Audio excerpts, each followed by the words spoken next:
In the box we have the user manual and the Olixar Webcam.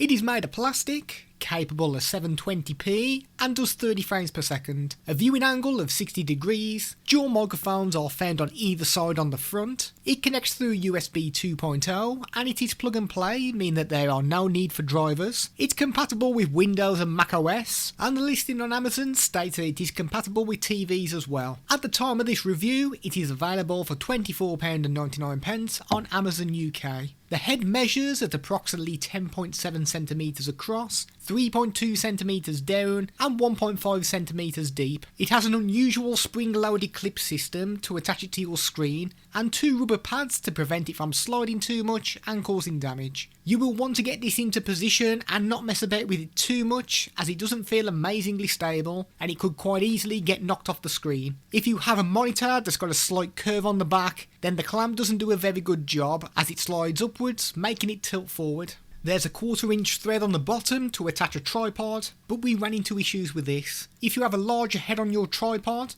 then you will need to pull the clip down, else the metal clamp will get in the way. If you have a smaller head on your tripod, then you shouldn't need to move the clip, but even when we did move this out the way, we couldn't screw either of our tripods in, so we're not sure if it is actually a 1/4 inch thread after all, or if it's actually a problem with the manufacture of it. The head can be tilted forwards and backwards and side to side, and there's a full 360-degree rotation available. Moving on to what the picture looks like, and we begin our test in a completely dark room. Movement doesn't look bad, and you can kind of see us, but you are definitely going to need a light source when using this webcam. Bringing in natural light and this is a much better experience. Once again the movement looks pretty good and we have a narrow field of view, so we look quite big in the picture and it doesn't pick up too much in the background. It seems to keep us in focus throughout, and when we cover up the lens and move our hand away, it adjusts the picture in a matter of a second, which is quite impressive. When we use our own ring light, this is the best result, and for a 720p camera, I think it looks really good. We seem to stay in focus throughout once again, which is what you want from a webcam, so it should do a really good job if you have to make any kind of remote video calls. But let's have a listen to the microphone and see how that performs. This is a microphone test using the Olixar 720p webcam.